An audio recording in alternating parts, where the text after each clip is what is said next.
अब देखिए सबसे पहले तो वही हमारा प्रोग्राम स्टार्ट है मेन से। उसके बाद मैंने यहाँ पे सैलरी टाइप का, सैलरी नेम का, अनसाइन टाइप का एक वेरिएबल क्रिएट किया है। उसके बाद CLR SCR हमारे स्क्रीन को क्लियर करने के लिए। उसके बाद printf and scanf, enter your salary person Q address of salary. तो जो भी सैलरी के अंदर हम इनपुट करना चाहें वो कर सकते हैं। 65,000 तक की वैल्यू ये हमारी एक्सेप्ट करेगा बिकॉज अनसाइन टाइप का ये वेरिएबल है। अब तीनों में से कोई भी एक कंडीशन ट्रू हो तो हमें यहाँ पे बोनस प्रोवाइड करना है। तो अगर पहली चीज ट्रू हो जाती है तो बाकी को चेक ही क्यों करना, पहले वाले पार्ट में ही बोनस प्रोवाइड करवा दो ना, क्यों टाइम वेस्ट करना। ठीक है, जब हमारे पास में मशीन है पैसे गिनने की तो हाथ से गिन के क्यों टाइम वेस्ट करेंगे। मशीन में रखा हमने पूरा बंडल और वो अपने आप काउंट करके बता देगा। सेम वही कंसेप्ट है, जब टाइम सेव हो सकता है तो क्यों हम इतना टाइम वेस्ट करेंगे, क्यों इतनी ज्यादा मेहनत करेंगे। तो सबसे पहले मैंने यहाँ पे लिखा है if salary is greater then 8,000। तो अगर हमारी सैलरी जो भी यूजर ने प्रोवाइड करी है वो 8,000 से ज्यादा है तो मैंने यहीं पे ही सैलरी में 20% का बोनस प्रोवाइड करवा दिया। अब ये है हमारा बोनस, सैलरी मल्टीप्लाई बाय 0.20, जिसे ओरिजिनल सैलरी में ऐड करवाया है और वापस से सैलरी वेरिएबल के अंदर असाइन करवा दिया। अब अगर सैलरी वाला पार्ट ही ट्रू है तो क्यों हमें एक्सपीरियंस चेक करना और क्यों हमें डिपार्टमेंट चेक करना। तो ना ही हम उन दोनों वेरिएबल को क्रिएट करेंगे, ना ही उनमें इनपुट लेंगे और ना ही उनको चेक करेंगे। तो हमारी मेमोरी भी बच गई, हमारा जो टाइप करने का टाइम होता है प्रोग्राम का वो भी बच गया और एग्जीक्यूशन भी बड़ा फास्ट ही हो जाएगा। तो इफ की कंडीशन ट्रू होने पर एल्स वाला पार्ट कभी भी एग्जीक्यूट नहीं होता है। तो देखिए इतने सारे स्टेटमेंट्स जो है वो हमारे एग्जीक्यूट नहीं होंगे। हम पहुंच जाएंगे इस इफ के बाद बिल्कुल लास्ट वाले पार्ट में, that is print F net salary person Q comma salary. तो जितना भी हमारा बोनस होगा उसको ऐड करके जो भी सैलरी कैलकुलेट होगी वो यहाँ पे आके डिस्प्ले हो जाएगी। ये तो है पहला केस। अब अगर यहाँ पे सैलरी जो है वो 5,000 मान लीजिए इनपुट की गई है, अब 5,000 तो 8,000 से ज्यादा नहीं होता है, ये हमारी फॉल्स हो गई। तो जब इफ की कंडीशन फॉल्स होती है तभी हम आते हैं एल्स वाले पार्ट के अंदर। अब इसके अंदर मैंने यहाँ पे एक्सपीरियंस नेम का एक वेरिएबल क्रिएट किया है जो कि इंट टाइप का है। अब यहाँ पे मैंने यूजर से इनपुट लिया है, enter your experience personally address of EXP। If EXP is greater than equal to 5, अगर आपका एक्सपीरियंस 5 इयर्स के बराबर है या उससे ज्यादा है तो ही मुझे बोनस प्रोवाइड करना है। तो सेम वही स्टेटमेंट है, salary is equals to salary plus salary multiply by 0.20। अब यहाँ पे अगर इसका एक्सपीरियंस है तो फिर डिपार्टमेंट चेक करने की नीड ही नहीं है ना, क्यों चेक करो डिपार्टमेंट, तीनों में से कुछ भी एक चीज बोली है। तो ना ही डिपार्टमेंट वेरिएबल एग्जिस्टेंस में आएगा, ना ही उसमें इनपुट लेंगे और ना ही चेक होगा। तो ये वाले जो हमारे स्टेटमेंट्स हैं वो एग्जीक्यूट नहीं होंगे। डायरेक्टली इस EXP के बाद हम आ जाएंगे मेन एल्स के ब्लॉक के बाहर जहाँ पे नेट सैलरी हमारी प्रिंट हो जाएगी। That is the second case. अब थर्ड केस, ना ही यहाँ पे उसका एक्सपीरियंस ज्यादा है और ना ही यहाँ पे उसका जो सैलरी है वो ज्यादा है। अब डिपार्टमेंट वाला फंक्शनलिटी भी हमारे पास में है। तो यहाँ पे एक्सपीरियंस की कंडीशन अगर फॉल्स हो जाती है तो ही हम आएंगे इस इफ के एल्स ब्लॉक के अंदर। अब इस एल्स के अंदर मैंने डिपार्टमेंट नाम का वेरिएबल क्रिएट किया है जो कि इन टाइप का है। उस डिपार्टमेंट को इनपुट लेने के लिए मैंने यहाँ पे printf और scanf दोनों स्टेटमेंट्स मेंशन कर दिए हैं। Person D address of DPT, तो जो भी नंबर यूजर इनपुट करेगा वो इस DPT वेरिएबल के अंदर जाके स्टोर हो जाएगा। तो if department is equals to 10 तो हमारी सैलरी के अंदर बोनस ऐड होगा और वो सैलरी हमें दे दी जाएगी। अगर ये कंडीशन भी फॉल्स हो जाती है तो जो ओरिजिनल हमारी सैलरी है वही हमें मिलेगी, किसी भी तरीके के उसमें चेंजेस नहीं होंगे। तो इफ डिपार्टमेंट इज 10 तो फिर से बोनस ऐड होगा सैलरी के अंदर, वापस उसी वेरिएबल के अंदर असाइन हो जाएगा और हम आ जाएंगे इस printf स्टेटमेंट।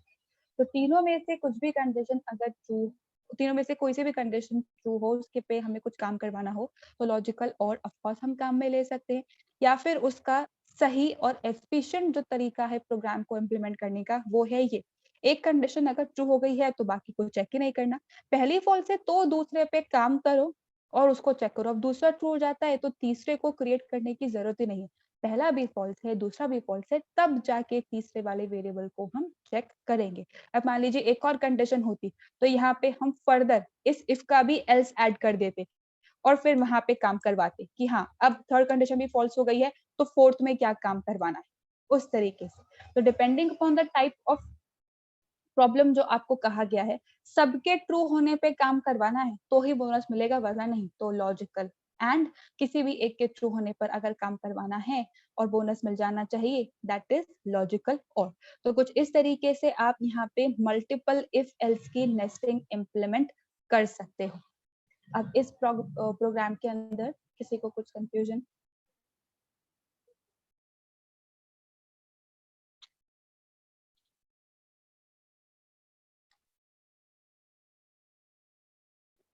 इफ जैसे कि मैंने आप लोग को कहा था, इफ को हम 4 तरीकों से रिप्रेजेंट कर सकते हैं, simple if with else, if else if and nested if. तो वो चारों फॉर्म्स हम लोगों ने कवर कर लिए हैं। प्रैक्टिस के लिए आप क्वेश्चन बैंक को रेफर कर सकते हो। बाकी दिवाली वेकेशन से पहले मैं कुछ एक्स्ट्रा क्वेश्चंस आपको प्रोवाइड करवा दूंगी फर्दर प्रैक्टिस के लिए, ठीक है। लेकिन अभी यहाँ पे मैंने इफ से ही रिलेटेड कुछ और एग्जाम्पल्स मेंशन किए हैं। मे बी किसी को अगर कुछ प्रॉब्लम आ रहा हो तो इन एग्जाम्पल्स को रेफर करके आपको और क्लियर हो जाएगा। तो सबसे पहला जो हमारा एग्जाम्पल है वो क्या है, मैंने यहाँ पे क्वेश्चन लिखा है, accept an integer from user and check number is divisible by 3 and 5 और not using logical and operator. अब यहाँ पे क्वेश्चन क्या है, सबसे पहले आपको ये समझना है, इसकी लेंथ को देख के हमें स्ट्रेस लेना है। सबसे पहले कहा गया है accept a integer from user. अब इंटीजर क्या होता है हमारा, साइंड या अनसाइंड है। मैं यहाँ पे साइंड वाला ही पार्ट इंप्लीमेंट मतलब मान के चल रही हूँ। तो सबसे पहले हेडर फाइल्स को इंक्लूड कर दिया, प्रोग्राम को स्टार्ट कर दिया। मैंने लिखा इंट नम, ठीक है। इंटीजर बोला गया है तो अनसाइंड साइन दोनों वाला पार्ट ले सकते हैं। मैं तो साइन कंसिडर कर रही हूँ, पॉजिटिव नेगेटिव कुछ भी हम मान रहे हैं। तो इंट नम और CLR STR कंसोल को क्लियर करने के लिए। उसके बाद इनपुट लेना है, तो print F enter a number and scan F percent D address of नम। तो प्रोग्राम में जो पहला पार्ट है एक्सेप्ट इंटीजर फ्रॉम यूजर, वो तो हम लोगों ने कर लिया। अब उसके बाद क्या कहा गया है, check number is divisible by 3 and 5। अब नंबर 3 से डिविजिबल है या नहीं, नंबर 5 से डिविजिबल है या नहीं, ये चेक करना है। तो डिविजिबिलिटी का मतलब क्या होता है, हमने किसी नंबर को डिवाइड किया है और रिमाइंडर हमारे पास में 0 आया है, तो रिमाइंडर के लिए तो मॉडुलस काम में लेते हैं। अब कौन से नंबर को चेक करना है, जो हमें यूजर ने इनपुट किया है, जो कि है नम। तो अगर मैं नम को किससे डिवाइड करूं, अगर मैं नंबर को 3 से डिवाइड करूं तो रिमाइंडर 0 आना चाहिए। तो अगर नंबर को मैं 3 से डिवाइड कर रही हूं और मेरा रिमाइंडर 0 आ जाए तो वो नंबर डिविजिबल। सिमिलरली जो मैंने यहाँ पे वेरिएबल लिया है नम, अगर वो नम मेरा 5 से भी डिविजिबल है और मेरा रिमाइंडर 0 आ जाए, तो इसका मतलब क्या है, नंबर हमारा 5 और 3 से डिविजिबल है। ये होता है डिविजिबिलिटी का डेफिनेशन। तो अब इसे प्रोग्रामेटिकली पॉइंट ऑफ व्यू से हमें कैसे लिखना है, उससे पहले एक और बार क्वेश्चन को रीड करते हैं। Check number is divisible by 3 and 5। 3 and 5 मतलब 3 से भी होना चाहिए और 5 से भी वो डिविजिबल होना चाहिए। यानी कि अगर हमने यहाँ पे कोई ऐसा नंबर पास किया है जो सिर्फ 3 से डिवाइड होता है तो कंडीशन गलत है। सिर्फ 5 से डिवाइड होता है, कंडीशन गलत है। दोनों से डिविजिबल होने पर रिमाइंडर 0 आए तो वो हमारा नंबर सही है और हमारे प्रोग्राम की कंडीशन को, प्रोग्राम की सिचुएशन को फुलफिल कर रहा है। तो अब यहाँ पे इस वैल्यू ने, ये जो एक्सप्रेशन है हमारी, ये हमें एक वैल्यू जनरेट करके देगा डिपेंडिंग अपॉन जो भी नंबर प्रोवाइड किया गया है। अब रिमाइंडर आने पे वो 0 से मैच कर रहा है या नहीं, तो हमें क्या करना होगा, इक्वालिटी को चेक करना होगा। जो भी रिमाइंडर यहाँ पे आया है अगर वो 0 के बराबर है मतलब नंबर कंप्लीटली डिविजिबल है। जो भी यहाँ पे डिवीजन ऑपरेशन का रिमाइंडर आया है अगर वो 0 के बराबर है तो यहाँ पे हमारी कंडीशन सेटिस्फाई हो गई है। तो अब इसी को मेंशन अगर हमें करना हो तो यहाँ पे हमारे पास में ऑप्शन है कि हम नेस्टेड इफ कर सकते हैं, लेकिन बोला गया है लॉजिकल एंड की हेल्प से करना है। तो फिर नेस्टेड इफ क्यों इम्प्लीमेंट करेंगे, लॉजिकल एंड से ही करेंगे। तो अब इनपुट लेने के बाद मैंने लिखा है if num modulus 3 is equals to 0। जो भी नंबर यूजर ने इनपुट किया है 3 से डिवाइड करने पे रिमाइंडर अगर 0 रिटर्न होता है तो 0 इक्वल्स टू 0, यहाँ पे हमारे पास में आ जाएगा 1। सिमिलरली नम मॉड्यूलस बाय 5, नंबर को अगर 5 से डिवाइड करूं और रिमाइंडर 0 आ जाए तो 0 इक्वल्स टू 0, फिर से 1। अब 1 और 1 के बीच में अगर लॉजिकल एंड ऑपरेशन परफॉर्म करेंगे तो वो 1 ही रिटर्न करेगा। और 1 का मतलब क्या है, ट्रू। इफ की कंडीशन अगर ट्रू हो जाए तो इफ का ब्लॉक एग्जीक्यूट हो जाता है, इफ की कंडीशन अगर फॉल्स हो जाए तो एल्स का ब्लॉक एग्जीक्यूट होता है।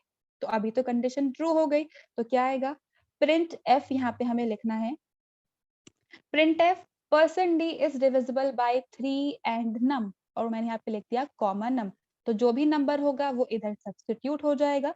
मान लीजिए यहाँ पे लिखा है 15, 15 इज डिविजिबल बाय 3 एंड 5, लेकिन अगर इनपुट क्या होता, मान लीजिए 10 या 20, तो 20 तो 3 और 5 दोनों से डिविजिबल होता नहीं है, तो आ जाएंगे एल्स के अंदर, printf percent D is not divisible by 3 and 5 comma num।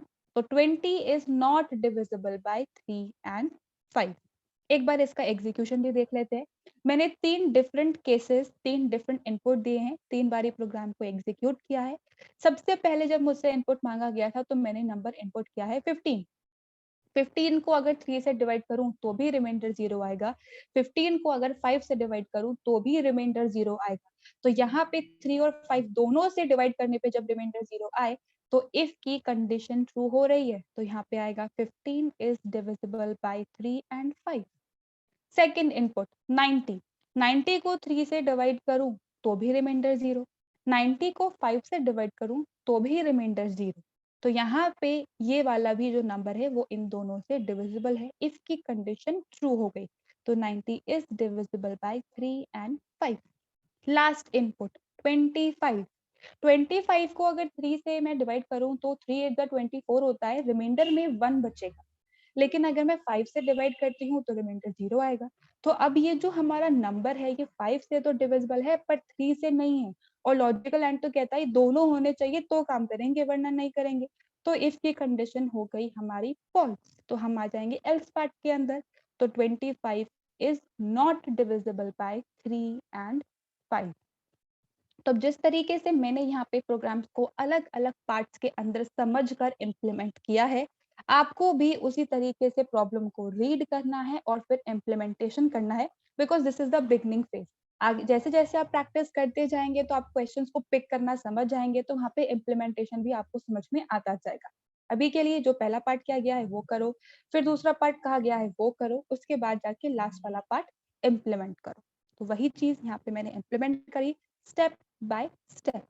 इस प्रोग्राम के अंदर किसी को कंफ्यूजन?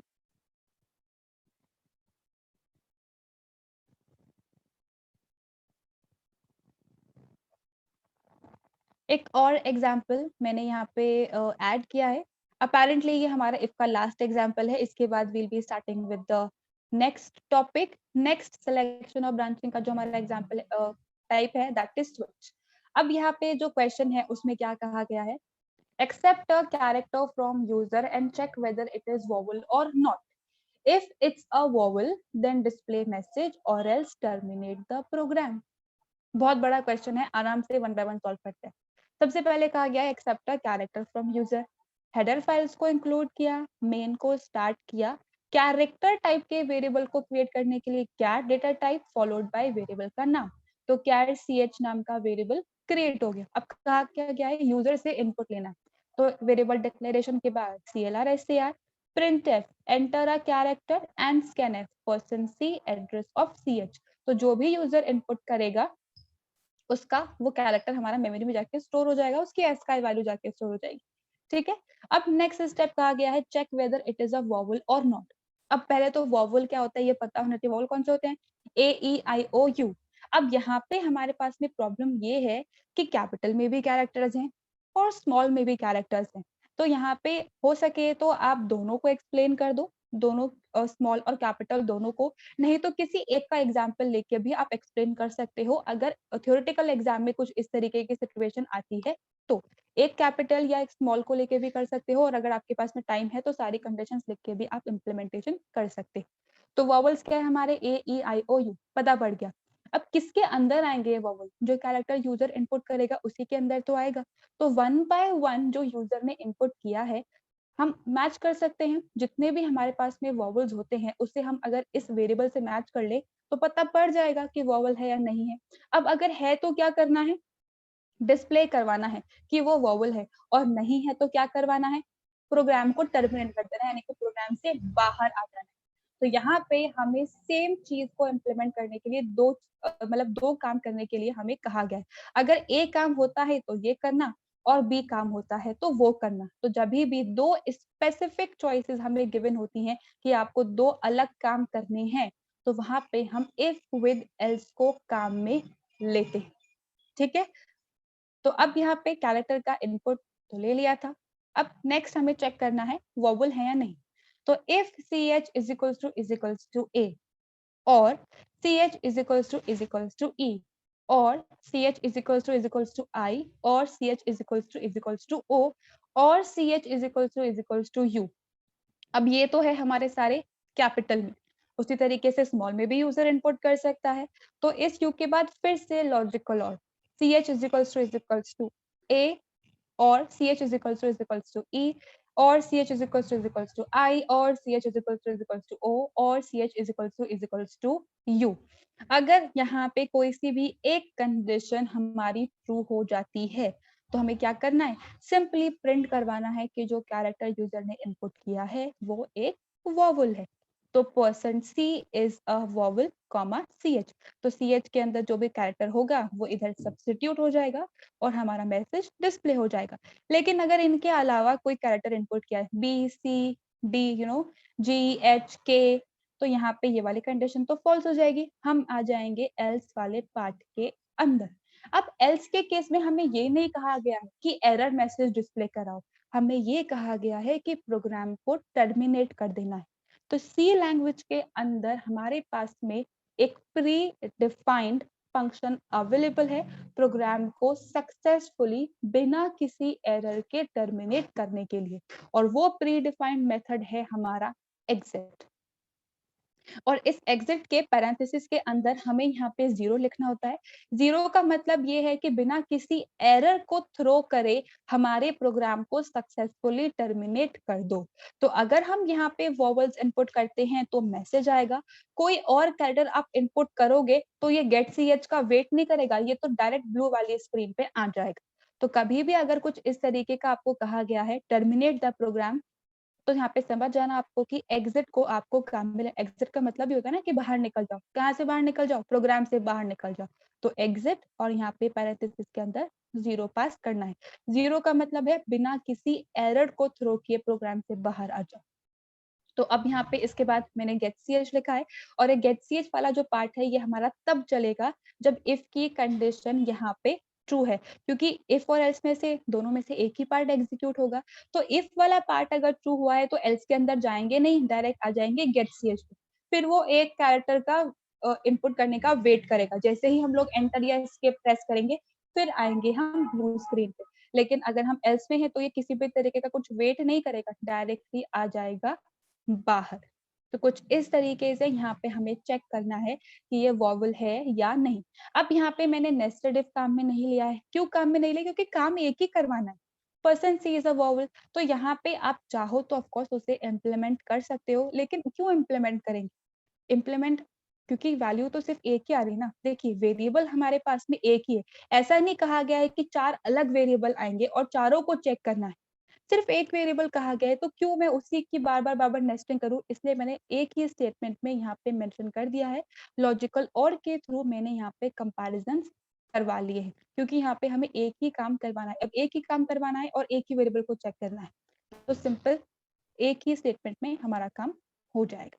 अब इसी को इम्प्लीमेंट करने का हम एक और तरीका देखेंगे स्विच केस में, लेकिन इस वाले प्रोग्राम में किसी को कुछ प्रॉब्लम है तो आप लोग वो पूछ लो।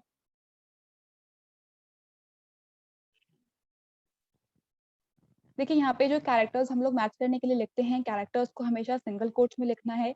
ये मैंने आप लोगों को पहले भी बताया है। तो यहाँ पे जो हमारी कंडीशंस आ रही हैं, यहाँ पे भी आपको कैरेक्टर्स सिंगल कोट में ही मेंशन करना होगा।